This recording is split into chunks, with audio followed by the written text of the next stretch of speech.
और इंग्लिश के एग्जाम को अंग्रेजी का पेपर और अंग्रेजी की क्लास कहा करते थे। इवन मेरे हाल तो इतने बुरे थे कि मैं इंग्लिश में लिखे हुए आंसर को रफ नोटबुक में हिंदी में लिख के याद करती थी। एक दिन मेरे टीचर ने मुझसे प्रेजेंटेशन देने को कहा। नेक्स्ट 30 मिनट्स तक वो पूरा लेक्चर मेरी इंग्लिश पे ही चलता रहा और मैं अंदर ही अंदर रोती रही, डरती रही और अपने आप को कोसती रही कि मुझे इंग्लिश क्यों नहीं आती या मैंने इंग्लिश क्यों नहीं सीखी। अगर आप अच्छी इंग्लिश बोलना चाहते हैं तो आपके अंदर 3 चीजें हमेशा होनी चाहिए। अंग्रेजी में बात करो बिना डरे बिना शर्माए। डाउनलोड जोश टॉक्स इंग्लिश स्पीकिंग ऐप। क्या आपको भी इंग्लिश में बात करने से डर लगता है? क्या इंग्लिश ना आने पर लोग आपका भी मजाक बनाते हैं? क्या इंग्लिश ना आने की वजह से आपको भी रिजेक्शन का सामना करना पड़ा? और क्या आप भी भीड़ से थोड़ा अलग दिखना चाहते हैं? The answer is yes. तो ये वीडियो सिर्फ आपके लिए। Hello everyone, my name is Rajni Verma. मैं राजस्थान के एक छोटे से गांव की रहने वाली हूँ। मेरे पापा एक टेलर हैं और मेरी मम्मी जी एक हाउसवाइफ जो घर में कुछ कैटल्स रखती हैं, उनका दूध बेचकर कुछ पैसे कमाती हैं। हम घर में 4 बहन भाई हैं, तो प्राइवेट या इंग्लिश मीडियम स्कूल में भेजना मेरे पेरेंट्स के लिए पॉसिबल ही नहीं था, क्योंकि हम टोटल 8 लोग थे, दादा दादी, मम्मी पापा और हम 4। तो मेरी पढ़ाई भी गांव के एक छोटे से स्कूल से शुरू हुई, जहां हम पेड़ों के नीचे बैठकर पढ़ाई किया करते थे। मुझे आज भी याद है, हम इंग्लिश की क्लास और इंग्लिश के एग्ज़ाम को अंग्रेजी का पेपर और अंग्रेजी की क्लास कहा करते थे। इनफैक्ट जब मैं अपने पापा से इंग्लिश की नोटबुक मंगवाती थी तो अंग्रेजी की नोटबुक लाकर देना ऐसा कहा करती थी। तो सोचिए, जहाँ इंग्लिश को ही अंग्रेजी बोला जाता हो, वहाँ इंग्लिश लिसनिंग और इंग्लिश स्पीकिंग प्रैक्टिस पे क्या ही होता होगा। इसी तरह मेरा फाउंडेशन बिल्कुल ख़राब हो गया और मैंने इंग्लिश को अंग्रेजी कहते कहते जैसे तैसे 5th तक की पढ़ाई कंप्लीट की। उसके बाद लकीली मेरा एडमिशन नवोदय में हो गया।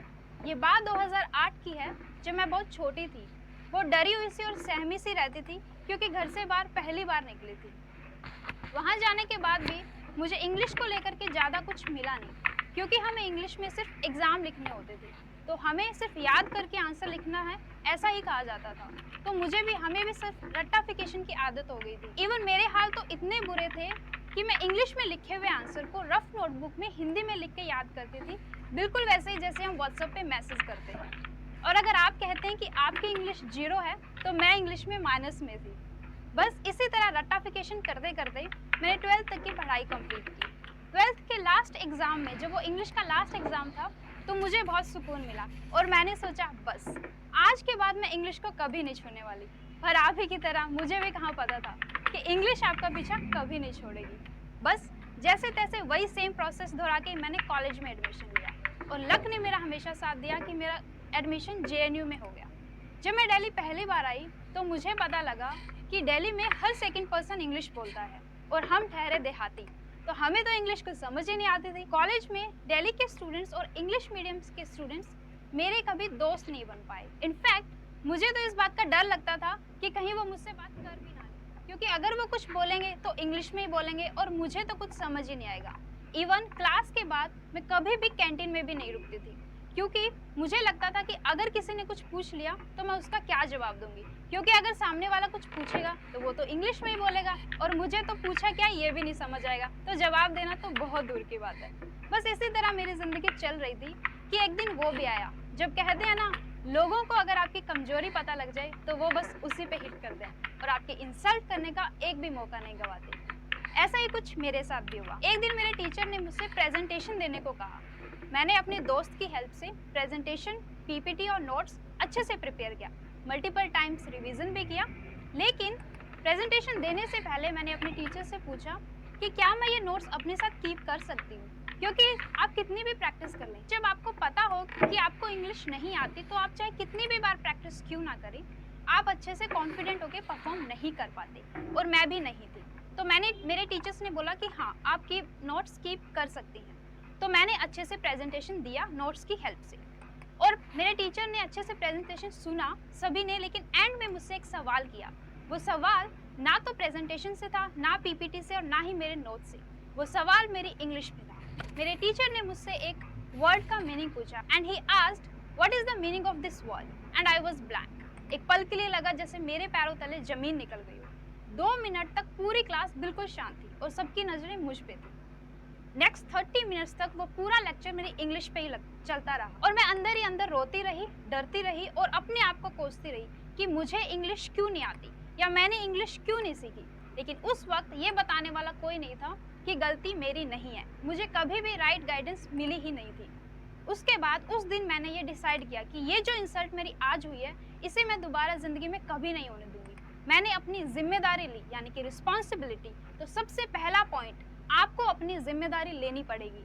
चाहे आप कितना भी कोसिए कि एजुकेशन सिस्टम सही नहीं है, हमें इंग्लिश को एज ए सब्जेक्ट पढ़ाया जाता है, राइट गाइडेंस नहीं मिलती है, कितना भी कोसने के बाद हम ही हैं वो जो अपने अंदर एक चेंज और एक इम्प्रूवमेंट लेकर आ सकते हैं।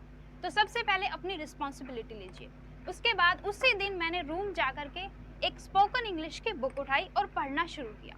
लगातार मैंने 1 महीने तक पढ़ाई की, लेकिन अगेन सेम मिस्टेक, क्योंकि मैं उसे एज अ सब्जेक्ट ही पढ़ रही थी तो मुझे अपने अंदर कुछ ज़्यादा चेंजेस नज़र नहीं आए। उसके बाद सडनली एक दिन मुझे एक वीडियो मिलता है जिसमें उसने बताया हुआ था कि उन्होंने कैसे सुन सुनकर इंग्लिश इम्प्रूव की। तो मैंने सोचा शायद यही बेस्ट रास्ता है और मैंने इंग्लिश को सुनना शुरू किया, इंग्लिश लिसनिंग प्रैक्टिस शुरू की, जिससे कुछ समय बाद 1 महीने बाद मुझे लगा कि हाँ, मुझ में इम्प्रूवमेंट होने लगा है, मुझे वर्ड्स को कैसे यूज़ करना है वो समझ आने लगा है और ग्रामर का राइट यूज़ कैसे होता है स्पोकन इंग्लिश में वो भी समझ आने लगा। और इसी तरह मैं आपसे कहना चाहूँगी कि आप इंग्लिश लिसनिंग प्रैक्टिस सबसे पहले शुरू कीजिए। और ये एक ऐसी प्रैक्टिस है चाहे आप कहीं भी रहते हैं, गाँव में, देहात में या शहर में। अभी ये वीडियो अगर आप देख पा रहे हैं यानी कि आपके पास एक मोबाइल फ़ोन है और आप इंग्लिश लिसनिंग प्रैक्टिस आज ही शुरू कर सकते हैं। लेकिन यहाँ पे मैं आपको एक वार्निंग भी देना चाहूँगी, वो ये वार्निंग कि कभी भी हिंदी टू इंग्लिश मत सुनिए, क्योंकि अगर आप हिंदी टू इंग्लिश सुनेंगे तो आपको ट्रांसलेशन की हैबिट हो जाएगी और वो ट्रांसलेशन की हैबिट जो होगी वो आपको कभी भी फ्लुएंट स्पीकर नहीं बनने देगी और आप हर बार बोलने से पहले दिमाग में सोचेंगे और ट्रांसलेट करेंगे। तो कभी भी हिंदी टू इंग्लिश नहीं सुनना है और आपको अपने इनपुट को हमेशा बिल्कुल प्योर रखना है। यानी कि अगर आप अच्छी इंग्लिश बोलना चाहते हैं तो आपको इंग्लिश ही सुननी है। अगर आप सोचें कि हिंदी सुनकर आप इंग्लिश अच्छी बोलेंगे, ऐसा नहीं हो सकता है। तो इनपुट हमेशा आपका प्योर होना चाहिए, तभी आपको आउटपुट सही मिलेगा। उसके बाद मेरा नेक्स्ट पॉइंट ये है जो मैं अपने एक्सपीरियंस के बेस पे आपसे शेयर करना चाहती हूँ, और आप भी अगर बहुत टाइम से इंग्लिश सीखने वालों में से एक है तो आप इससे रिलेट कर पाएंगे। बहुत सारे लोगों की विश होती है कि हम इंग्लिश सीख कर इंग्लिश बोलेंगे, कि हम इंग्लिश सीख कर इंग्लिश बोलेंगे। पलट दो इसको और कहो कि इंग्लिश बोल कर इंग्लिश सीखेंगे, कि इंग्लिश बोल कर इंग्लिश सीखेंगे। क्योंकि इंग्लिश सीखने वाले बहुत लोग ऐसे बैठे हैं जो इंग्लिश नहीं बोल पाते, क्योंकि सीखी हुई इंग्लिश सिर्फ आपके यहाँ पर रहती है, मुंह से बाहर नहीं आ पाती। वो अच्छी इंग्लिश लिख सकते हैं लेकिन बोल नहीं पाते। और आपका एम अगर अच्छी इंग्लिश बोलने का है तो इंग्लिश को बोल बोल कर सीखिए, जो मैं हमेशा अपने स्टूडेंट्स के साथ शेयर करती हूँ। इसी के साथ मेरा एक नेक्स्ट पॉइंट है जो आपको थोड़ा एडवांस बनने में हेल्प करेगा। यानी कि किसी भी इम्पोर्टेंट चीज़ को बताने के लिए अगर आपके पास एक इम्पोर्टेंट ही वर्ड है तो आप सिर्फ उसी को यूज कीजिए अगर आप एक बिगनर हैं। लेकिन एक सर्टेन पीरियड ऑफ टाइम के बाद आपको उसमें इम्प्रूवमेंट लाना पड़ेगा, उसको चेंज करना पड़ेगा। तो आप उसके ऑल्टरनेटिव्स देखिए और उसके सिनोनिम्स देखिए। एग्जाम्पल की हेल्प से देखते हैं। जैसे आप बोल रहे हैं कि इम्पोर्टेंट अगेन एंड अगेन, तो instead of saying important again and again you can से essential, you can use significant, crucial, vital, critical. Okay, अब इसी को एक एग्जाम्पल की हेल्प से देखते हैं। जैसे आप हमेशा कहते हैं I want to improve my English, instead of saying improve again and again you can say I want to enhance my communication skills और I want to become a proficient speaker of this language, right. तो ये आपको advance बनने में help करेगा। इसी के साथ अभी नेक्स्ट पॉइंट, हम इंटरव्यू में जाकर के सब कुछ भूल क्यों जाते हैं, जबकि हमने 20 वीडियोस देखी हैं और इंपॉर्टेंट क्वेश्चंस को नोट किया है और मल्टीपल टाइम्स रिवीजन किया है। उसके बावजूद भी हम इंटरव्यूअर के सामने जाकर सब कुछ भूल क्यों जाते हैं। यहाँ हम एक गलती करते हैं जिसे मैं एक भूल का नाम देना चाहूँगी। हम सोचते हैं कि अपने आप को अच्छे से प्रेजेंट करने के लिए सिर्फ अच्छी इंग्लिश आनी ज़रूरी नहीं, इंग्लिश के साथ साथ आपके अंदर कॉन्फिडेंस का होना भी उतना ही ज़रूरी है।